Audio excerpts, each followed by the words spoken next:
Hey listeners, thanks for dropping in. I'm Christy. And I'm Melissa, and this is Buried Motives, where we dig deep into the details of some of the most gruesome Dirtbag murderers.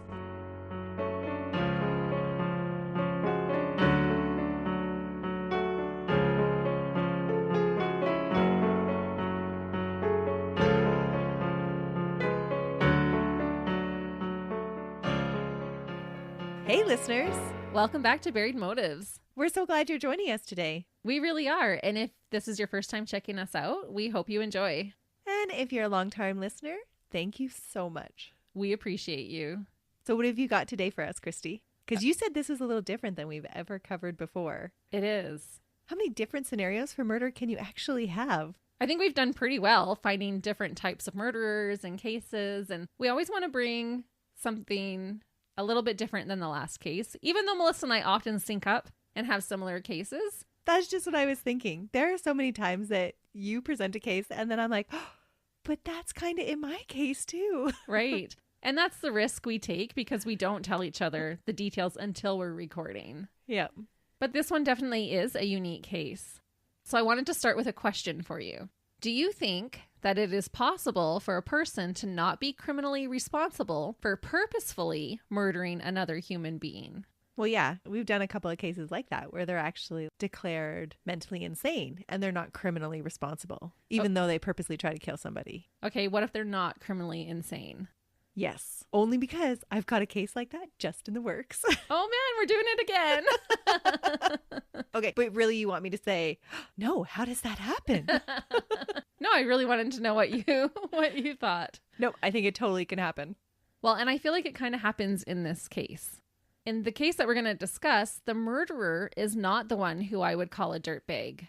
That title is reserved for someone else in the story. Is it the victim? No, it's not the victim. Oh. Our murderer is a 14-year-old girl who was grossly manipulated by her dirtbag father into killing his wife, her stepmother, in cold blood. Oh. Today's case has so many twists and turns that it's almost hard to believe that these events happened in real life and not just on a movie screen. Was she the evil stepmother? No, she was lovely. There was Oh. nothing wrong with this woman. But I am curious what your thoughts will be about this case when we're finished going through the details. Sometimes some of the cases you present to me, I feel like I should have a notepad, jotting down notes as you tell them to me. You might need that for this one. It's a simple case, but there's a lot going on in this case. I'm intrigued. Well, let's get into it then. So to start this case, we can't really start with the murderer. We're not going to start with the 14-year-old girl. No, you have to start with the dirtbag dad. That's right. So we absolutely need to start with the biggest dirtbag in this entire case, the murderer's father, David Arnold Brown.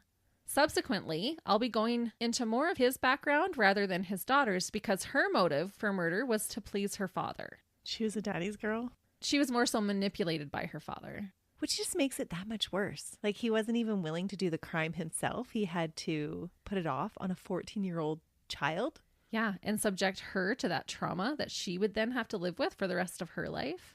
And have to face all the consequences that come along with that. Yeah. That's just crazy. It totally is. No Father of the Year award over here.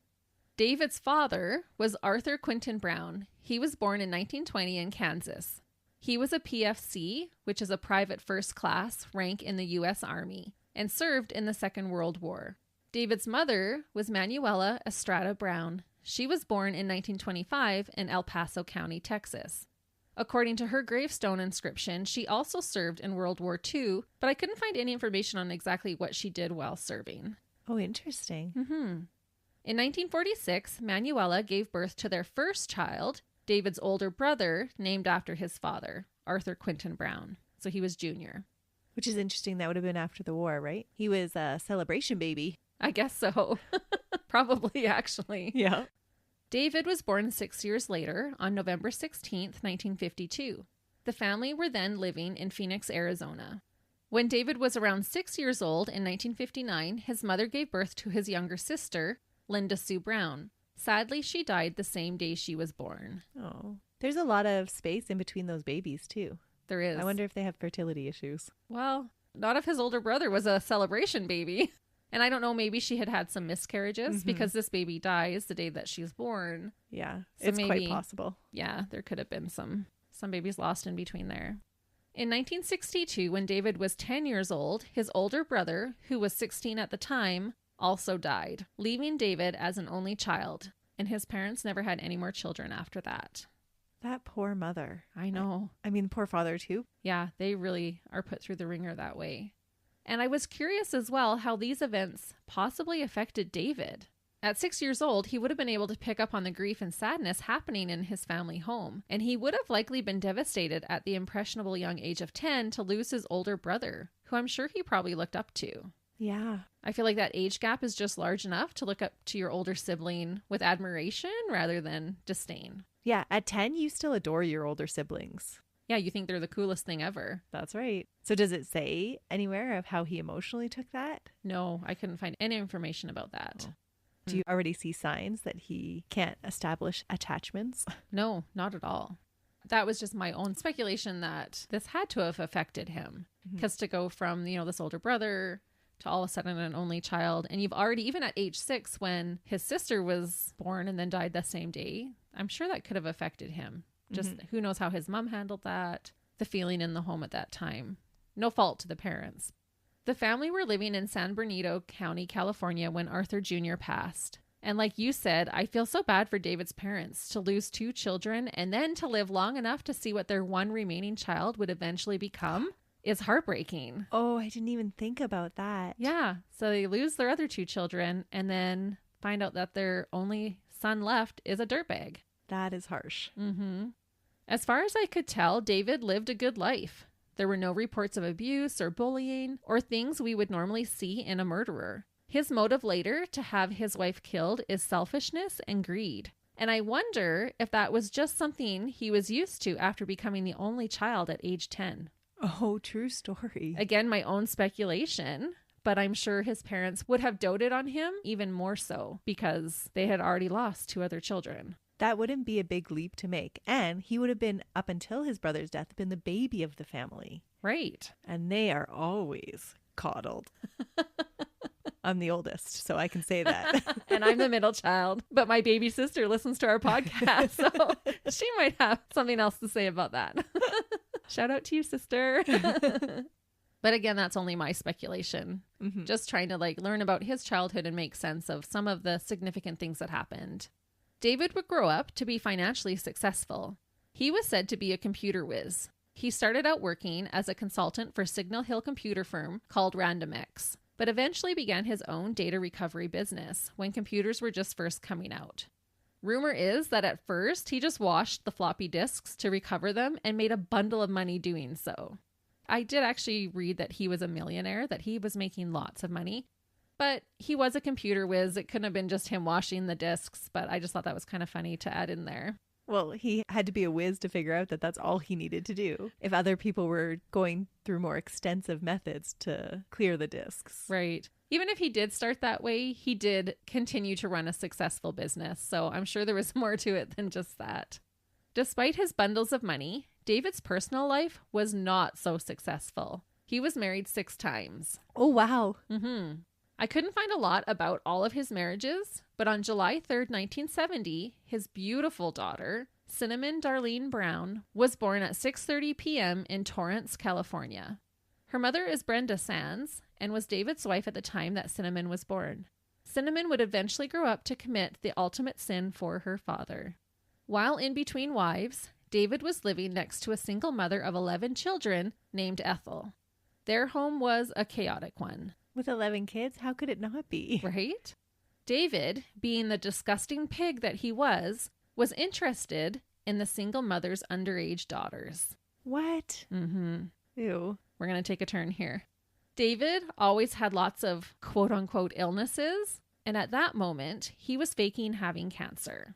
Even that in itself, to fake having cancer, this is just showing us what kind of person and character that David is. Yeah, total dirtbag. Yeah. You don't joke about having cancer. No. He decided to approach the single mother and explain to her that with him being so sick with cancer, that he was having a hard time keeping up with his housework. He asked if her daughter Linda could come over on a regular basis and help him with the household chores. Linda's mother agreed. She was struggling to make ends meet, and this would have been helpful to their situation. Linda's younger sister would also come along sometimes. Ugh. Linda Marie Bailey was only 13 when she started to spend time at David's home. She was born on August 26, 1961, and was almost 10 years younger than David. Reportedly, David dated Linda's older sister for a while too, but he must have liked them younger because he soon started to quote-unquote date Linda. He would have been around 23 and Linda was only 13. Just disgusting. Yeah. And he's almost 10 years older. Like sometimes because of their birth dates, he's 9 years older, but mostly I refer to him as being 10 years older, depending on the time. So wrap your head around that the age span between him and this child is the same as the child and his daughter. Right. Oh, that's yeah, weird. right in the middle. But it's going to get worse. Just wait. Okay. By the time Linda turned 17, she had decided that she wanted to marry David. Because she was underage, she had to get written permission from her mother, which she gave. So she must not have thought he was that bad of a guy then. Well, he was really wealthy already. He had this successful business. He could take care of her daughter. This is a single mom in a chaotic home. I read in one report that she had a drinking problem. So it was not a stable environment. And she probably thought, great, someone can take care of one of my kids. Well, and for Linda, it would be a way to escape that chaotic environment. Right. So the pair were married in Las Vegas in 1979. However, at one point, the couple divorced.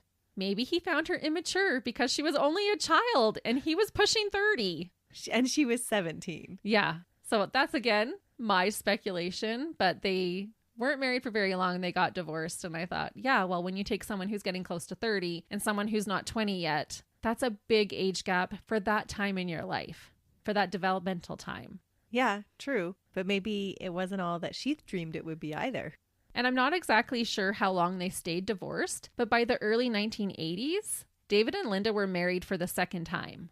So Linda actually accounts for 2 of his 6 marriages. Okay. So 6 marriages, 5 women. And sorry, which number was she? I don't think he would have gotten married in between. So she would have been number 4 and 5. Number 4 and 5. Yeah. So by 23, he had been married 3 times? Apparently. Wow. Yep. All I could find out was about Brenda, Right. Cinnamon's mom. But even with that, I couldn't find a lot of details about their marriage. He was a love him and leave him kind of guy. Apparently. Or maybe all the women left him because they realized he was a dirtbag. Or he just wanted to move on to the next younger thing. True. Ugh. He's kind of a gross human being, Oh. as you'll find out, as we're already talking about. Because let's face it, when he was dating her at 13, like, he's a pedophile. Yes. Like, Yeah. how was that okay? It's not. After being married for the second time, the couple settled into a nice house in Garden Grove, California at 12551 Ocean Breeze Drive. So now they're in a nicer neighborhood. Soon after they moved in, Linda's younger sister, Patricia, who went by Patty, moved in with them. Patty was only 11 years old and was being molested by a family member. Oh. I read that it was her brother. And so she probably thinks she's going to a better place. Yeah, so the couple wanted to let her come and live with them to help save her from this other family member who was molesting her. Linda would have thought that she was helping to protect her little sister, but it did not take long for her beloved husband, David, to start assaulting her little sister as well. Which is just so sad that Patty would have thought that she was escaping one abuser just to walk into the house of another abuser. Mm-hmm. He started out grooming her first. He started telling her that he wanted to marry her one day and that he loved her more than her sister. The assault started with him groping her, but by the time Patty was 15, they were having sex regularly behind Linda's back. Oh. And again, let's just call this what it is. He was essentially raping his wife's little sister inside the walls of the home they shared together. That is awful. Yeah, by the time she was 15. And how old is Cinnamon at this time? Cinnamon would have been like 12 at the time. Pretty disgusting. Mm-hmm. Sorry, I'm shaking my head, listeners. You can't see me shake my head, but oh, gross. Uh-huh. Sadly, Patty would later say about this abuse that she was so starved for attention that David's advances made her feel special.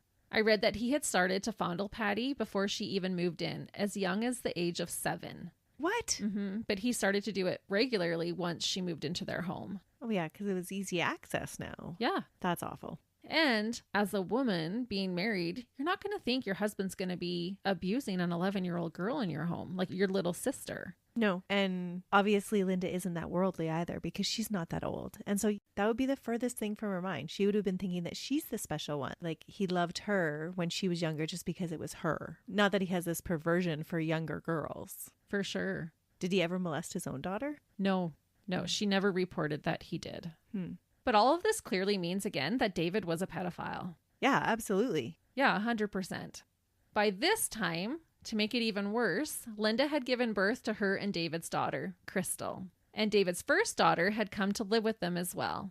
So just to recap, there were 5 people living in the house. David, his wife Linda, his teenage sister-in-law Patty, David's daughter from a previous marriage named Cinnamon, and David and Linda's baby together, Crystal. Okay. For more context before we start to discuss the murder, David was almost 33 years old, Linda was 23, Patty was 17, Crystal was a baby, and Cinnamon was only 14. And I just cannot even fathom how David could be assaulting a girl only 3 years older than his own daughter. That is unbelievable. But I am starting to see how this soap opera is going to play out, because Patty's going to want her man and have to remove her sister. Yep. And David's going to want Patty. And so Linda is now an obstacle. Exactly. But if either one of them commit the murder, then they might lose the opportunity to be together. And so now Cinnamon is going to play a role, right? Dun, dun, dun. I like to guess the ending. And you're pretty good at it. It is like a soap opera, like you were saying. It's like a movie. Yeah, it's hard to believe that this happened in real life and not just on a TV screen. But what a slimy dirtbag. Like, ugh. And what a manipulator. He's Yeah. now manipulated all of these girls in his house. Yeah.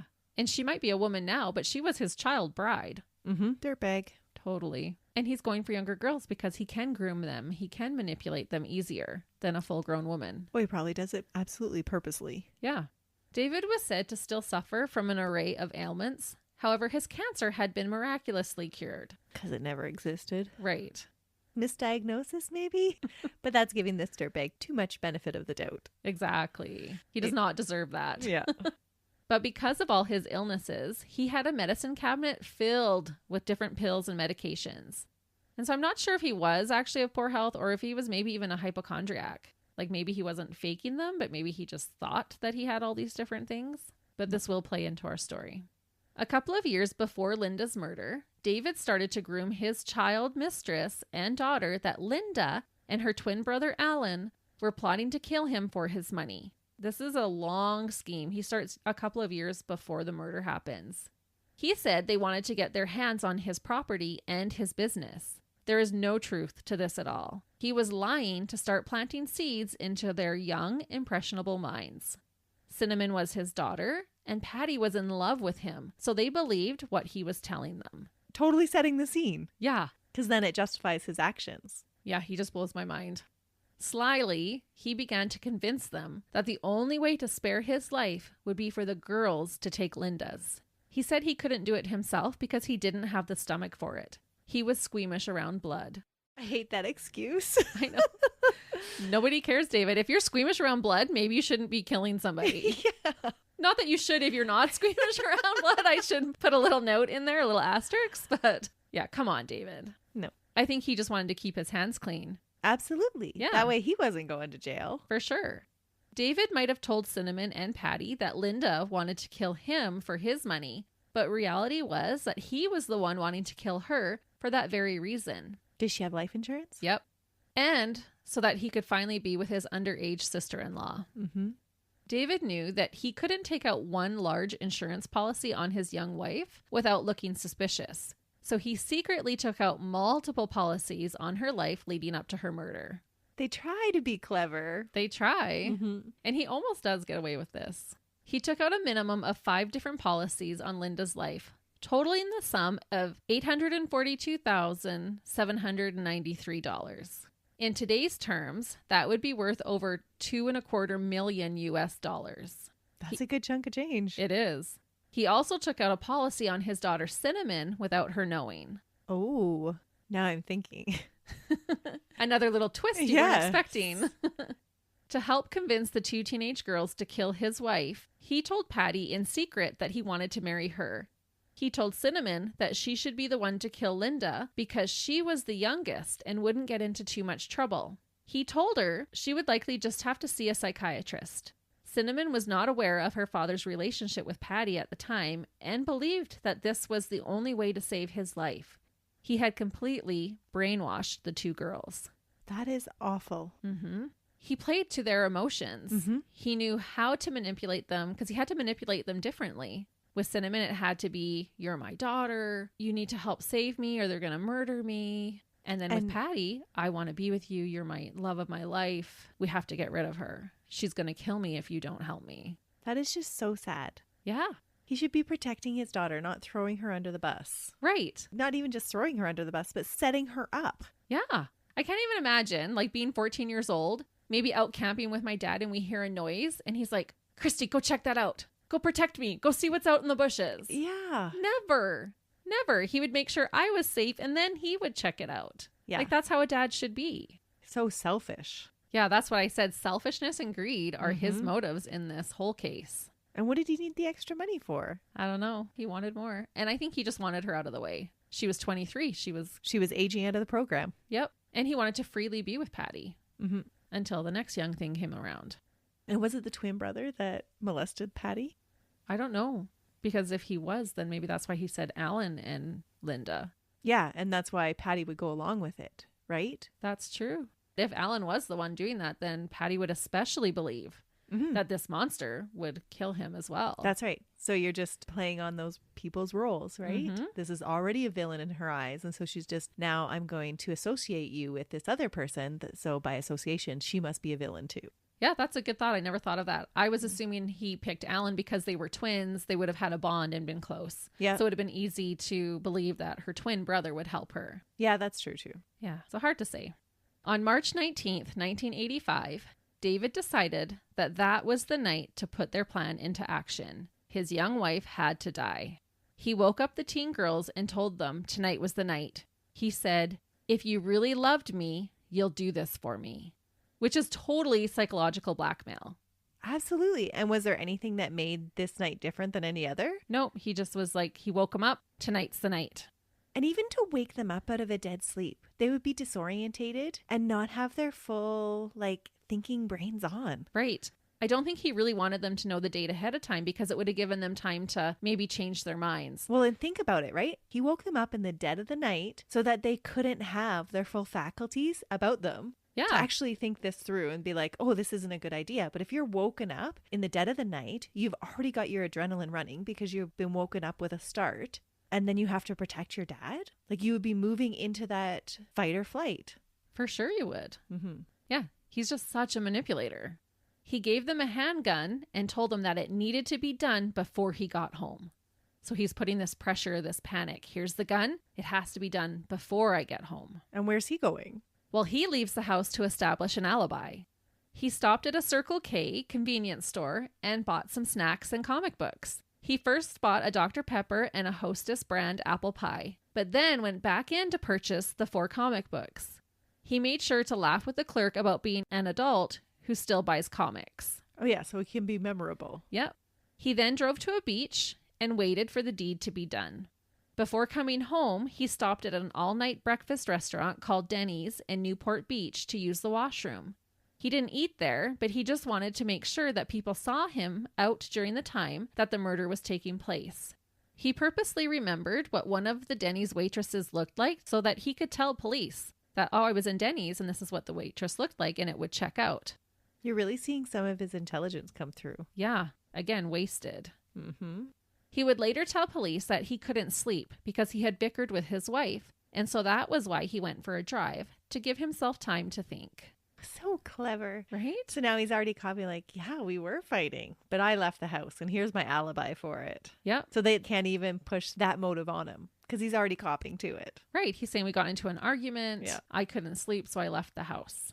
And the Circle K employee could corroborate that, yes, he was there, could confirm that. And by him describing the Denny's waitress, they would go check it out and find out, yes, this lady who looks like this was working that night. And by copying to something that isn't fairy tale, right? Mm-hmm. Then he appears like he's being upfront with the police, right? Actually, we were fighting. Yes. He's not saying, oh, things were just totally great. That's right. So he's establishing some credibility with them. Mm-hmm. I can hardly fathom what was going through Cinnamon's mind at the time after her father woke her up. But she did, in fact, carry out her father's orders. She went into the room where Linda lay asleep and shot her close range in the chest. Linda didn't die at first, and Cinnamon had to shoot her a second time. How did she even know how to shoot a gun? We're going to talk about that. Okay. But first, we're going to skip ahead a little bit to when police get the call about Linda being shot. Patrol officer Darrow Halligan got the call at 3:26 a.m. that there was a possible homicide at 12551 Ocean Breeze Drive. So he responds to the call and headed over to investigate. When he entered the residence, he was met by David. David was acting all upset and appeared to have been crying. Patty was also in the room, holding baby Crystal, both crying hysterically. David said to the officer, quote, "I think my wife's been shot. She's in the bedroom. I'm afraid to go look. Officer, would you?" What? Mm-hmm. So what prompted him to call 911 if he didn't know she had already been shot? Well, of course he knows she's been shot. Oh, I know, but that doesn't make sense. Right. And Officer Halligan thought the same thing. He thought it was weird that David hadn't gone to see if his wife was actually shot. Wouldn't you rush to go save your wife? To your wife's aid?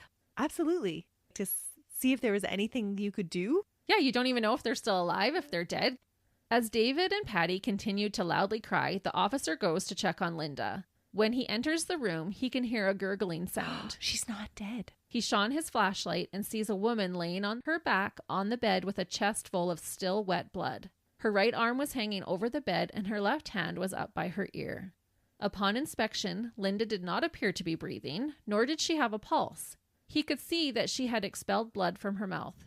It was clear that there had not been a struggle. It looked like she had been shot while sleeping. When paramedics arrived, they also thought they heard a gurgle. They tried to revive her, but to no avail. Linda was rushed to the Fountain Valley Community Hospital trauma unit. Air was not reaching her right lung, so they removed the blood that had clotted in the way and started her on 3 units of blood. When this didn't work, the doctor opened her left chest and reached in to manually massage her heart. Linda Brown was pronounced dead at 4:26 a.m. at 23 years of age. So sad. She was transported to the Orange County Coroner's Office. Her body would be examined, but it was clear that her cause of death was gunshots to the chest.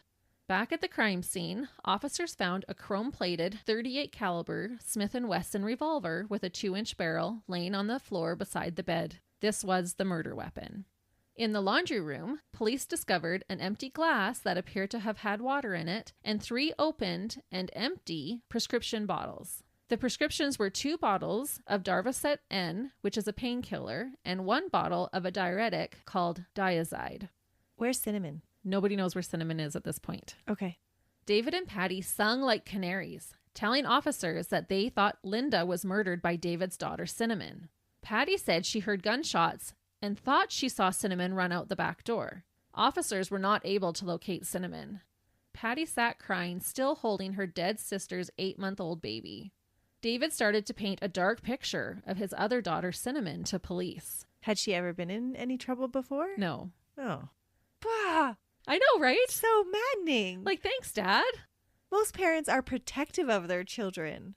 No, he's like, she can be my fall guy. Ugh. He told police that Cinny, because that's what he called her, had gone back and forth between him and his ex-wife for the last 10 years, which I think was true. I think she'd gone back and forth. So she might have had a few issues, but she was not a bad kid. But he said that she had been living with them since the previous fall, continuously.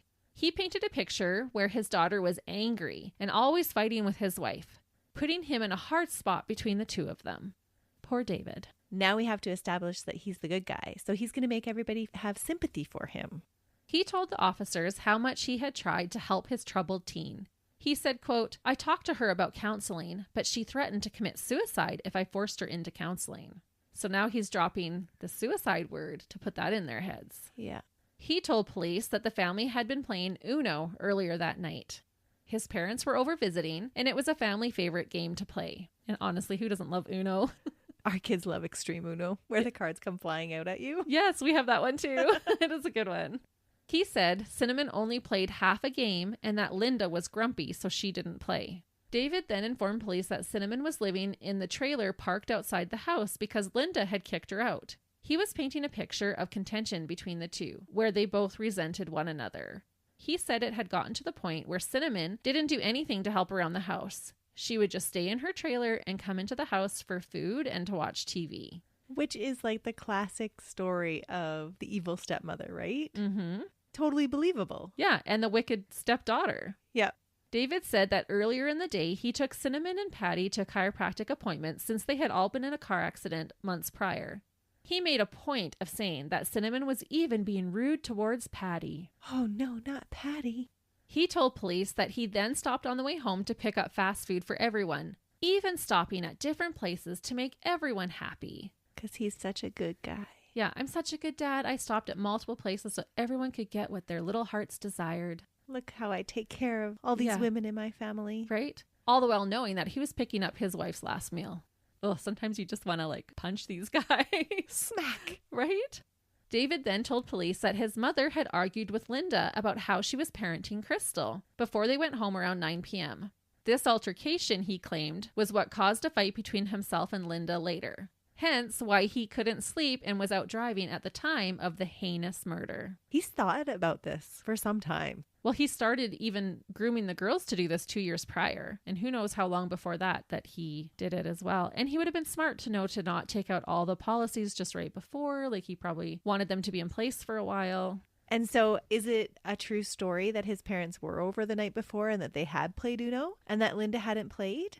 Does he use his parents as an alibi or a collaborator? Yeah, I believe that part was true. Oh, okay. And Patty had said Cinnamon only played half of the night because she got mad because she kept losing, so she stopped playing. So he is putting in some truth what he's saying. And I think even by telling them oh, we went to the chiropractor, so they can check that and be okay, yeah, he was at the chiropractor. Yeah, he's establishing that he's a reputable guy. Right. There would be the fast food containers in the garbage still because that's what they ate for dinner that night. So he's looking like he's telling the truth and his alibi is checking out. Right. When he got back home after his drive so that he could think, he said he was met at the door by a crying Patty who was claiming that Cinny had tried to kill her. Patty told police that Linda had been trying to be extra nice to Cinnamon, but Cinnamon had been distancing herself more and more from the family. She said she had even agreed to let Cinnamon share her bedroom with her when she moved in. She told officers that Cinnamon had started to talk about killing herself with a gun, but Patty would tell her how much she loved her and always tried to cheer her up. Patty sounds like a dirtbag too, except she's manipulated into that dirtbag role. She's been groomed by this man since she was 7 years old. Yeah. So I don't call her a dirtbag either. She's totally brainwashed though. Mm-hmm. And she's still a child at this point. Mm-hmm. Patty said Linda went to bed early that night after arguing with David about Crystal, and that as she was going to bed herself around midnight, Cinnamon asked her if she could show her how to use a gun. Patty asked her why, and Cinnamon had said, just in case someone breaks in. So Patty said she showed her how to use the gun and then went to bed. Okay, she may be 17, but really, if she was worried about somebody committing suicide, are you really going to show them how to use a gun? Right. That does not add up. No, it doesn't. She claims she awoke later to gunshots. She said she saw Cinnamon standing by her bed, but that she ran out of the room. And this is when she claimed that Cinnamon was going to kill her. Yeah.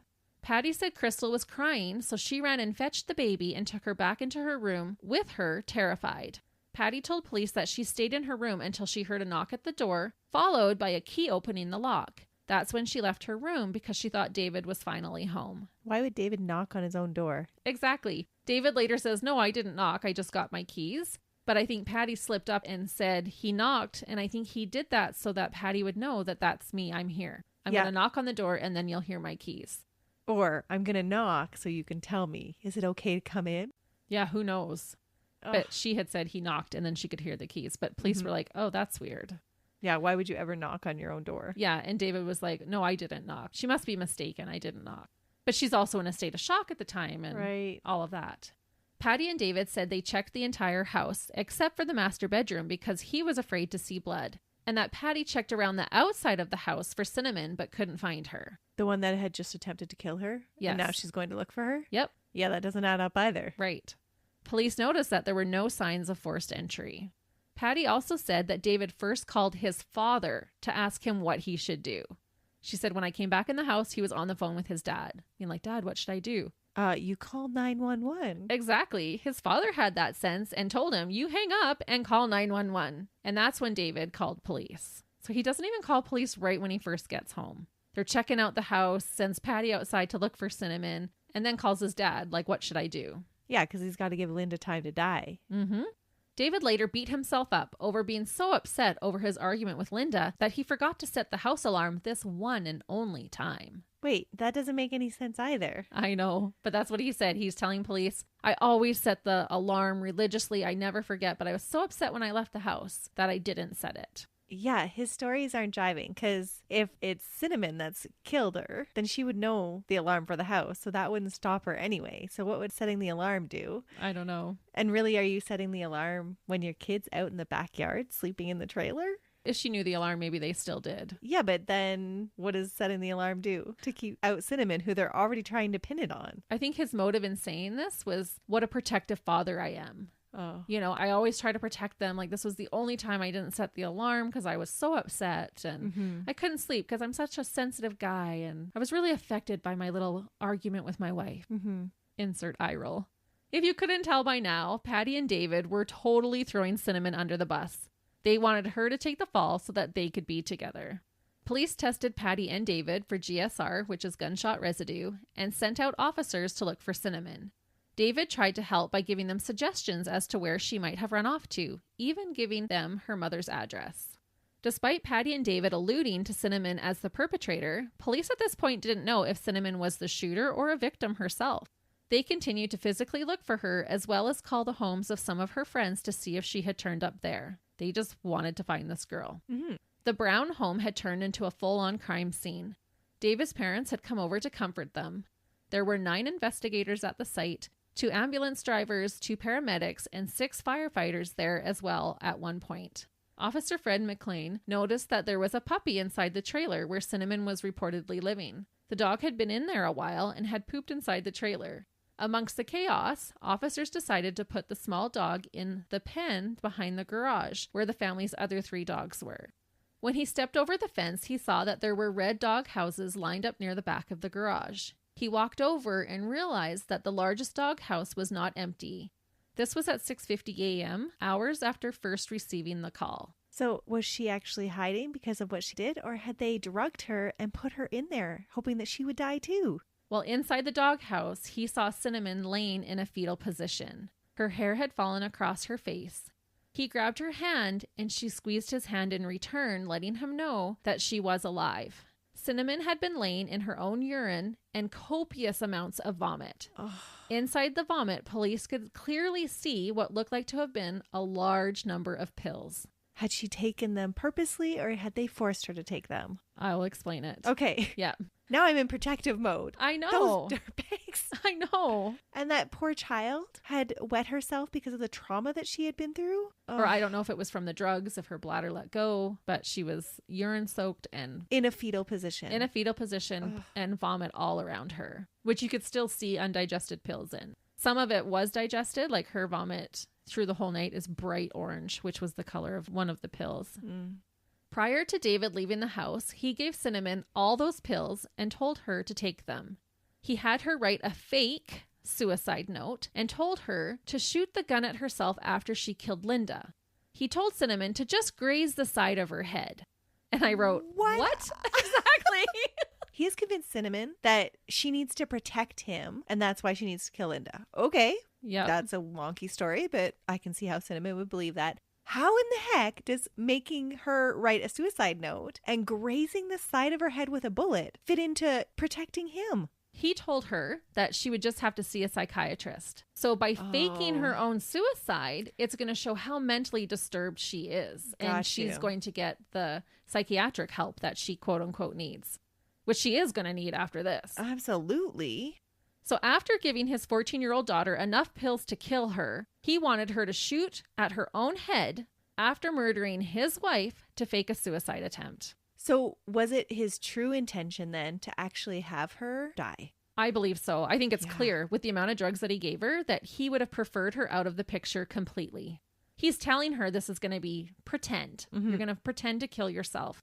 Because he doesn't tell them where she is. No. The plan was for her to go to the doghouse and lay in the doghouse and hide there. And he's the one that gave her the dosing for the pills. Yep. And did they do a toxicology report? Did they know, was that a lethal dose that she took? Yep, I'll talk about it. Okay, sorry. But isn't this so wild, this case so far? I could not imagine a parent doing this to their child. No. No, he absolutely wanted her dead. I think he would have felt too that if she had died, it would have been an open and shut case. Yep. She did it. Here's her suicide note. He laid out the plot line perfectly for the police. Yes. The officer was shocked at what a tiny and seemingly harmless suspect Cinnamon was. As he carried her out of the doghouse, he noticed that she had a piece of pink cardboard rolled up like a scroll, tied with a purple ribbon, clutched tightly in her hand. He had to pry it from her fingers. The note said, quote, "Dear God, please forgive me. I didn't mean to hurt her." This note confirmed the suspicion that Cinnamon might be the killer. Instead of a hospital, Cinnamon was taken to the Garden Grove police station, where she continued to vomit and complained of a headache. She was examined by paramedics but was deemed stable, with a warning that her condition could change quickly. Yeah, you take her to the hospital. Mm-hmm. Why did she not get proper medical treatment? They had the paramedics there monitoring her. Yeah, monitoring her with what equipment? Yeah, I don't know. That's not okay. I know. You take her to the hospital. Absolutely, I agree. You don't know how much she's ingested or how much time those drugs take to take effect in her little body. Yeah. Oh my goodness. Because she was not a big girl. She No. was tiny. Oh, so many things could go wrong with that. And just because she looks okay at the moment, she needs to be monitored. Well, I think she should have been taken to the hospital right away and long before she eventually is. Absolutely. Mm-hmm. I knew this case was going to evoke some emotion in you. I just hate when, like, she's clearly so vulnerable and nobody is protecting her. Well, she's been painted as this really troubled teen who's in and out of trouble and has just cold-bloodedly murdered her stepmother. Doesn't matter. She still needs to be protected, even from a medical standpoint. I agree. Ugh. At this time, they tested her also for gunshot residue. Cinnamon asked if everyone in the house was okay. She was especially concerned about her dad. Oh, Mm-hmm. that's like a dagger to the heart that Yeah. she's concerned about that dirtbag. Yeah, who wanted to just leave her there to die. When asked, Cinnamon told police that she had ingested 3 full bottles of pills. Investigators determined later that if she had in fact taken all 3 bottles when full, she would have taken 260 capsules. Because she was alive, they estimated that the bottles couldn't have been completely full, but that she still had taken a deadly amount, and likely would have been dead had she not vomited so much. Her blood was also taken at this time for a tox screen. Cinnamon was allowed to clean up and then was interviewed by the officer who found her, Fred McLean. When he asked her why she thought she was at the police station, she said because she hurt Linda, that she had shot her. Cinnamon seemed to be in shock and did not appear to be the unruly teenager that had been described to him by her father and Patty. Cinnamon admitted to firing the gun 3 times, once in Patty's room by accident and twice at Linda. In her initial interview, Cinnamon seemed incoherent and was contradicting her own statements. Yeah, because she's drugged up. Mm-hmm. Yeah, and I read part of the interview, and McLean had to keep calling her name to get her to focus. He's like, Cinnamon, Cinnamon. And then a couple minutes later, he'd be like, Cinnamon. And it would show like in caps, like he was having to yell it, like to keep her alert. Because she's passing out. Yeah. Cinnamon's condition continued to worsen, and she was rushed to the Garden Grove Medical Center. Because it takes time for pills to be digested. I know. I can see the protective nurse of Melissa coming out right now. A female officer accompanied her, and over the next few hours, Cinnamon kept blurting out statements that she had already told the other officer, almost like they were rehearsed in her mind. Things like how Linda wanted to kill her and was abusive to the baby, and she needed to protect her. Cinnamon, Not her dad? no, he doesn't want to be in this story at all. It's because She's hurting her baby. yeah, because the fight with his mom Was about parenting. yeah, it was about letting your baby cry it out versus going to your baby. That has nothing to do with the case, but that's what they were fighting about. And so I think that was to put in their mind that, well, she's just going to let our baby cry it out. She doesn't really care for the baby. She just wants to let her cry and cry and cry. And I can't do that because I'm such a caring father. He is a storyteller. Yep. Master manipulator. Oh, As Cinnamon continued to drift in and out of consciousness, work at the crime scene continued.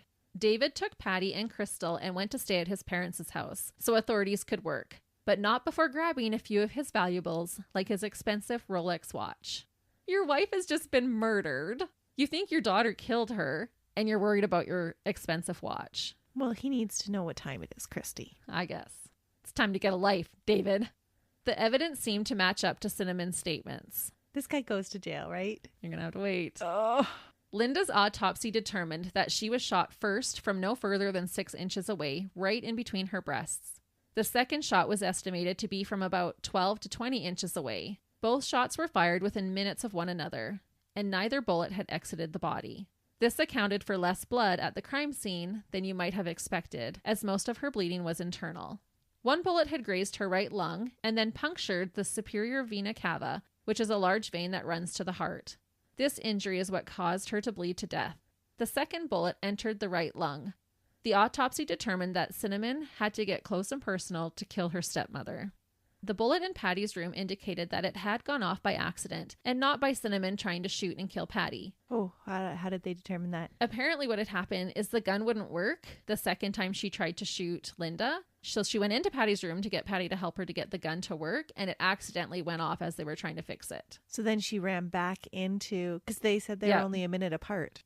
So she shot her, ran into Patty's room. Yeah. And what I had read in one account was that her dad had said, put a pillow over the gun to muffle the sound. And so the pillow got stuck in the trigger. And so when they tried to pull the pillow out, it went off when they tried to dislodge it. And so then she ran back in and shot her the second time. Oh. So this was adding up to Cinnamon's statement of this is what happened. Right. And her dad told her that she needed to be shot twice, like once wasn't enough. How traumatizing would that be to have to go back in that room to see the blood, even if there wasn't a lot, and shoot the person now awake again? Yeah, I don't know if David told her to shoot her twice, but she hadn't died. And I don't think she was dead right away even. No. And so she just went back in like, I think she's still alive. I got to shoot her again. And maybe her dad had said, you have to make sure she's dead. I'm not sure. Okay. But the way that the bullet was too, it was clear that she hadn't shot at Patty. Like it had went upwards, like it was an accident. So the evidence added up, but it still didn't sit right with the lead officer, McLean. Cinnamon's defense team had her plead not guilty by reason of insanity. Cinnamon was sticking to the plan and not telling authorities about the murder scheme that included her father or Linda's sister. She believed and trusted her father that she would only get a slap on the wrist. Cinnamon was described as a cold-blooded murderer. The district attorney described her as depressed and angry and suggested that her motive for murder was because Linda was going to kick Cinnamon out of the house. Were there any records of her having any treatment for this supposed depression before? No, because her dad said, I urged her to go to counseling. I begged her to go, but she said, if you force me, I'm going to kill myself. So then he left the issue alone. But usually you would have a discussion even with your family doctor. That would be documented. No, not that I could find anything like that. Because I believe they're lies. Yeah. I don't think anyone's household is perfect. Maybe she did fight with Linda sometimes, but it didn't sound like it, to be honest. Like it wasn't anything out of the ordinary. And even with Cinnamon staying in the trailer, if that was even true, she probably was just having fun staying out there. She maybe even asked, can I stay in the trailer? I wonder if he was just waiting for the opportunity. Like, okay, we've had a little bit of a fight here. I can spin this just the way I want to. Oh, probably. And then that's why he had to wake them up in the middle of the night. This is the night we're doing it because, I can figure out a story to cover this one. Yeah, because he was prepared. He had the gun there. He had, later, they find a bunch of bullets that were in the house. Mm-hmm. Cinnamon indeed would not get a slap on the wrist like her father had promised. Instead, she got a slap in the face by him himself. David testified against his daughter Cinnamon at her trial. No. Yes. He told the court that she was moody leading up to the murder, had spoken about suicide, and he admitted to showing her how to shoot a gun just the night before the shooting. No way. And so why is he testifying now that he showed her how to shoot the gun? Because I thought Patty was the one that showed her how to shoot the gun. They both said they showed her how. Just the night before. How convenient. Yep. Oh my goodness. Was he interviewed for the prosecution as a hostile witness? I'm not sure which side. I believe it was for the prosecution because he was testifying against her. And right from the start, he was throwing her under the bus, letting them believe, wanting them to believe that it was his daughter, Cinnamon. That was the plan right from the beginning. Cinnamon, you have to do it. You're only 14. They're not going to throw you in jail. And so he's probably still telling her, I still have to tell them that you did it. Like they have to believe you did it because I'll go to jail for a long time. You won't even have to go. Does he visit her while she's in jail? He does at the beginning and then it veers off where he's starting to not hardly come at all. Cinnamon's defense team had her grandmother and mother testify to try and help their legally insane at the time of the murder claim. Her grandmother, Manuela, so David's mom, stated that Cinnamon had many imaginary friends and had been depressed over her parents' divorce and over David's marriage to Linda. All believable for a teenage moody girl. For sure. Who wouldn't be? Yeah. Brenda Sands, Cinnamon's mother, also testified, saying that Cinnamon had called her and stated that she felt like she was going crazy from all the fighting in the house. Brenda said she didn't believe that her daughter was guilty.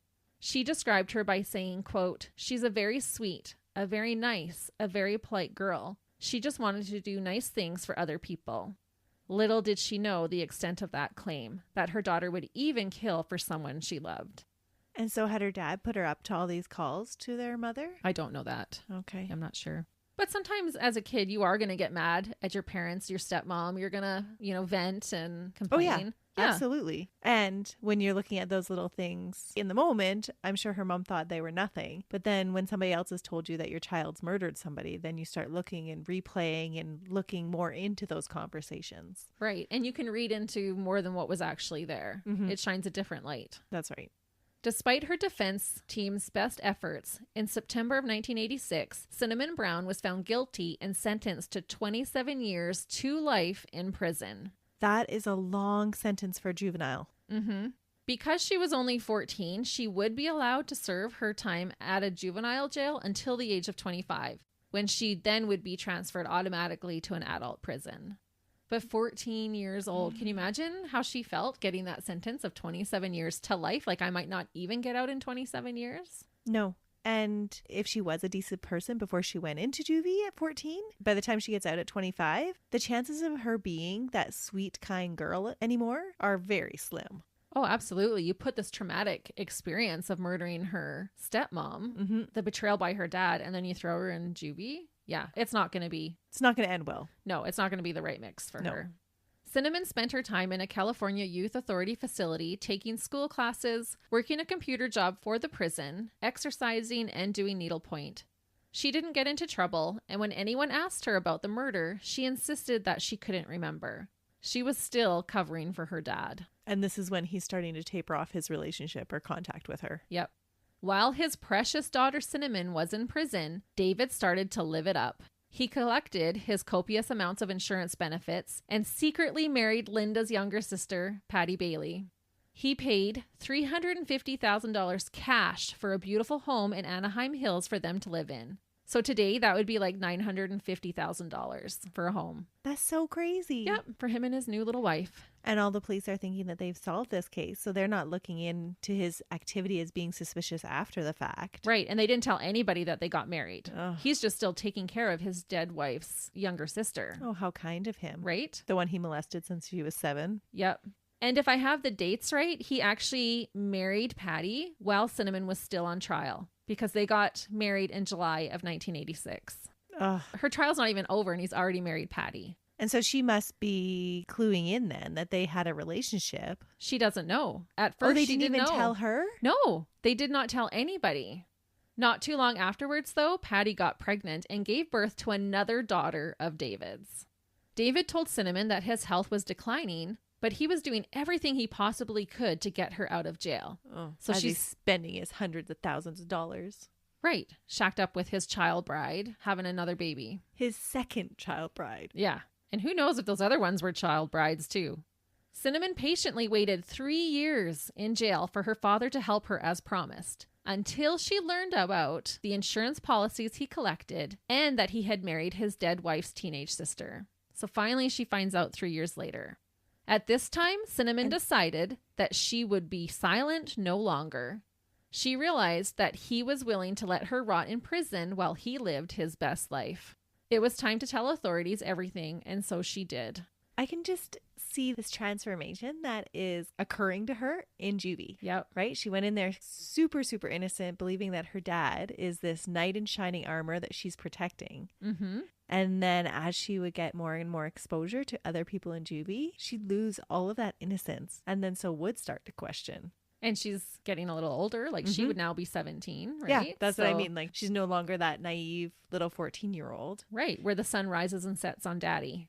Cinnamon agreed to try and get David to incriminate himself on tape. She wore a wire and told her dad that he needed to come see her so they could talk. Apparently, he had stopped coming as frequently to see her, but he got antsy when she said they needed to talk, so he came right away to see her. He wanted to calm this down. I need to shut this down. Mm-hmm.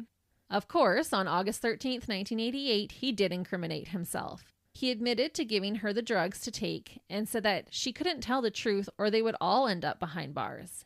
He then told her he would try to get Patty to take the blame so that she could be released. Oh, because he needs a new child bride by this time, right? She's already had a baby. Well, and he told her that he couldn't do it himself because his poor health wouldn't take being locked up in prison. What, does he have cancer again? Who knows? He's such a liar. I know. David came back on August 27th with Patty to see Cinnamon.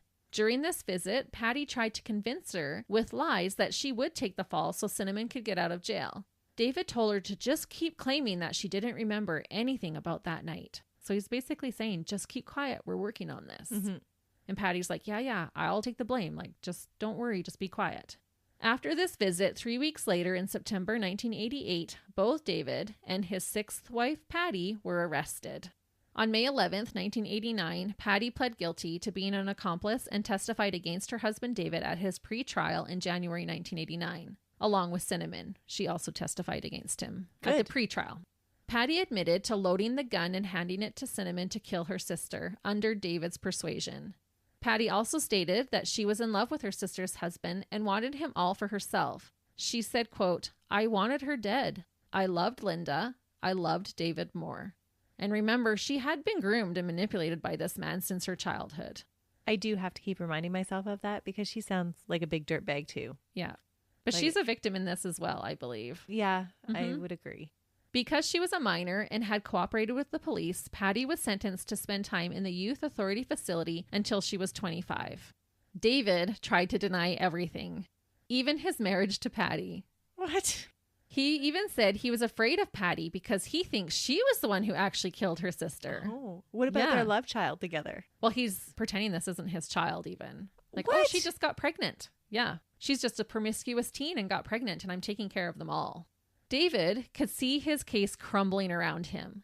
He found out about the recording and knew that Patty had turned on him by telling the truth. He knew he had to do something to avoid jail. So are you ready? Does he commit suicide? No. While he was in jail awaiting trial, in February of 1989, David hired a hitman to kill his wife, Patty, and the two main guys working this case. Lead investigator, Jay Newell, and Deputy District Attorney, Jeffrey Robinson. David figured that if he had them both killed, he could invoke his right to a speedy trial, and the new people wouldn't have as much time to prepare for the trial.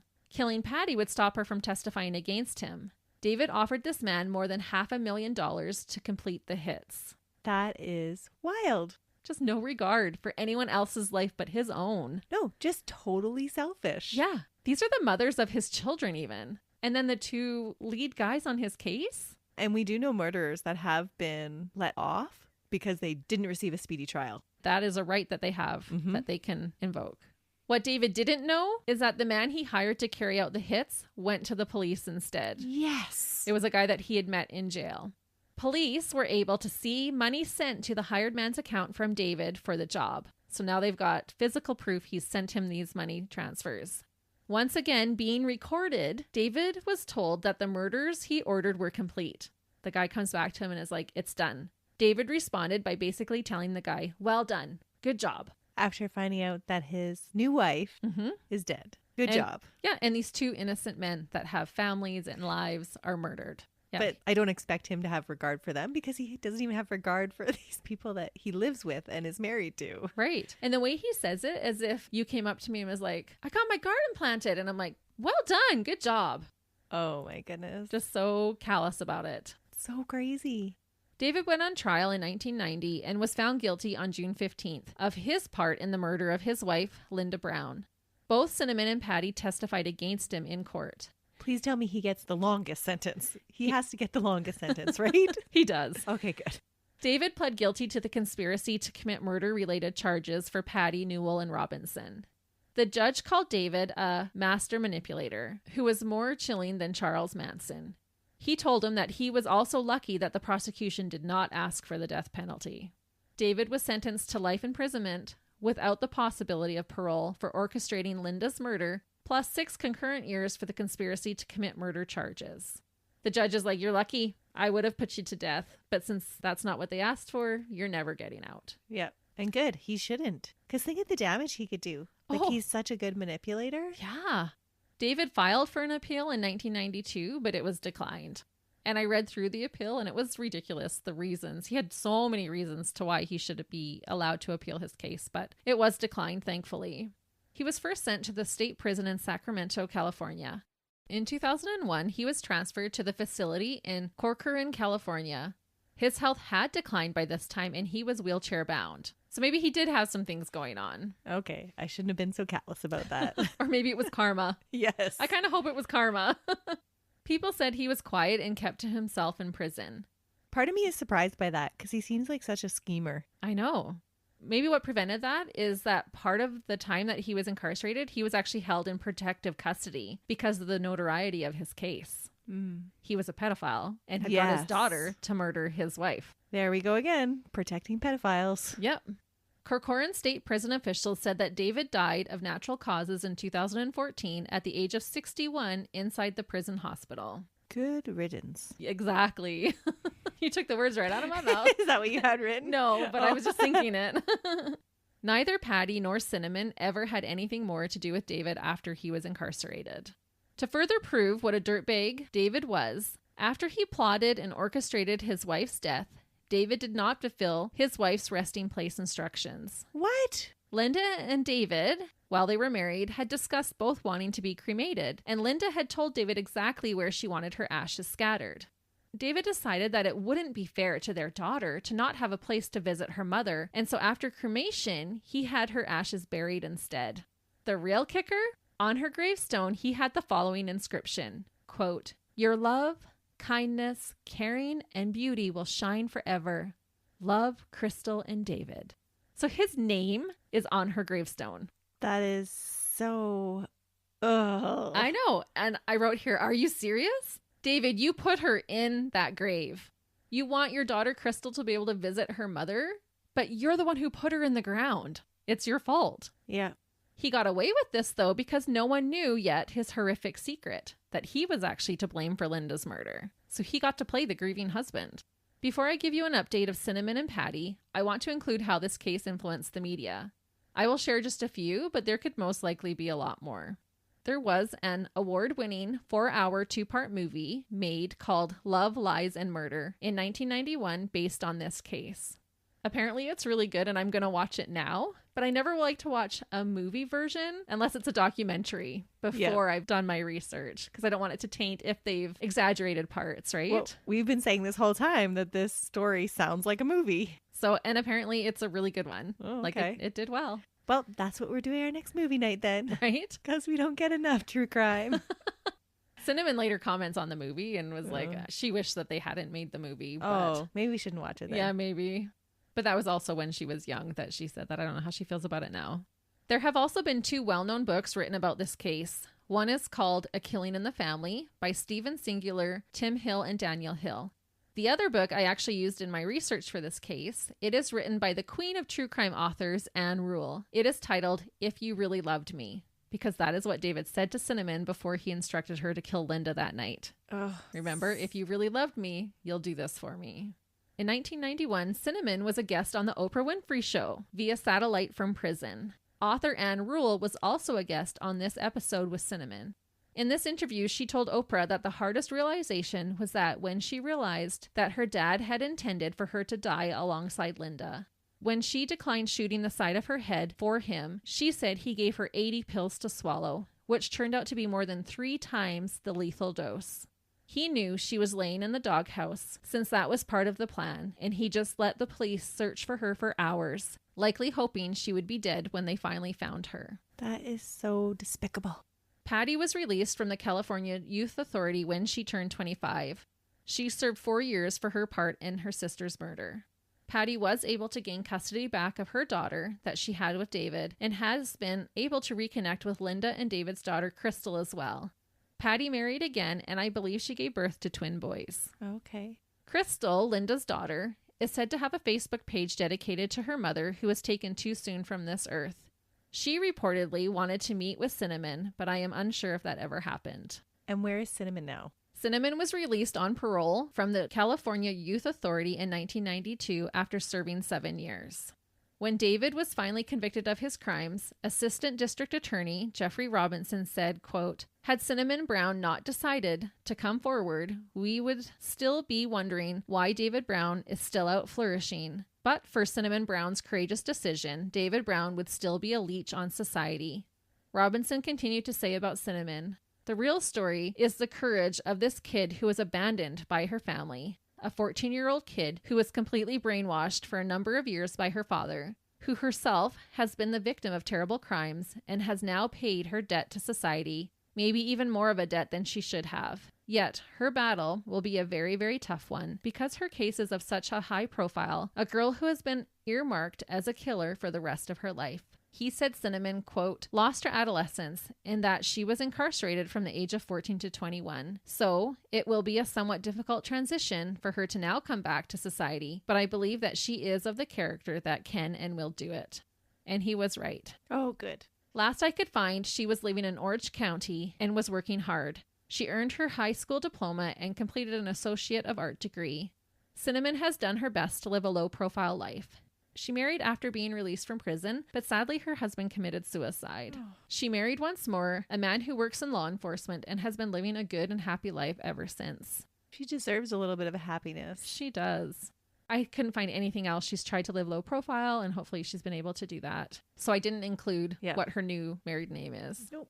And that is the complicated and multifaceted story of a young girl manipulated and coerced by her dirtbag father to viciously murder her own stepmother while she slept in her bed, a girl willing to kill to save her father's life, the courageous yet criminal Cinnamon Brown.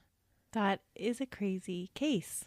Isn't that wild? Yes. And I totally agree. It sounds like it's straight out of the movies. Doesn't it? Mm-hmm. And so do you agree with my decision to not call her a dirtbag and give that label to David? Absolutely. Yes, she murdered a person, but I don't believe she would have had it not been because of her father's manipulation and influence. Mm-hmm. And all along, he's this pedophile, gross human being. Bizarre. Mm-hmm. He just made me so angry. I know. It is just really tragic all around. Mm-hmm. But I'm actually pleasantly surprised that she made something of her life afterwards. And that does speak a lot to her character. It totally because does. I can't imagine growing up those formative years in juvie. Especially after that happening. Like, I cannot even imagine the PTSD that would occur after shooting somebody at the age of 14. Mm-hmm. Like, someone sleeping. It's not even like it's something self-defense. Like, but she was thinking it was self-defense on her father's terms, right? To save him. Yeah. But to do it from close range and then have to go back in. Mm-hmm. Oh, I couldn't imagine. No. Well, that was an interesting case where you showed us that the dirtbag isn't always the murderer. True. It's a different take for sure. But that's it for me this week. And Melissa will have another case for us in just 7 days. But until then, we hope you have a wonderful week. See ya. Bye.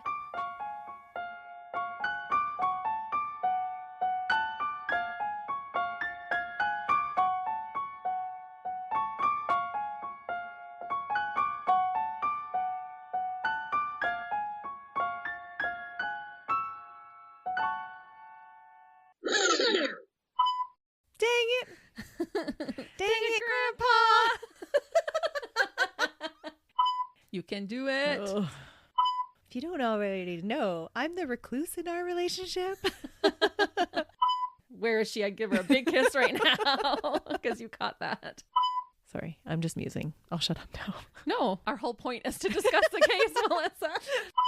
Okay, we won't say this because I'm being recorded. Anyways.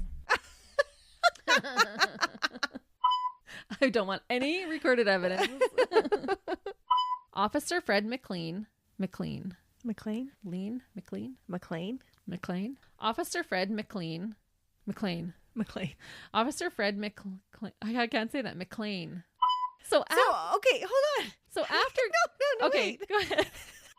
Come on, Crispy, get there. Well, I do, but it's all here. I just love how you think like I'm not going to tell you things. I have words in here that shouldn't be. What's going on with my body?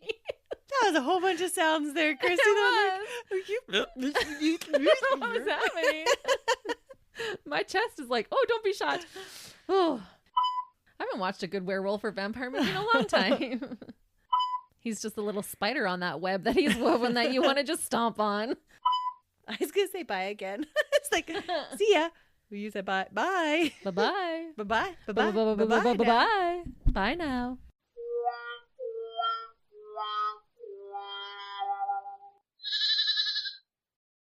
Another Sound Off Media Company podcast.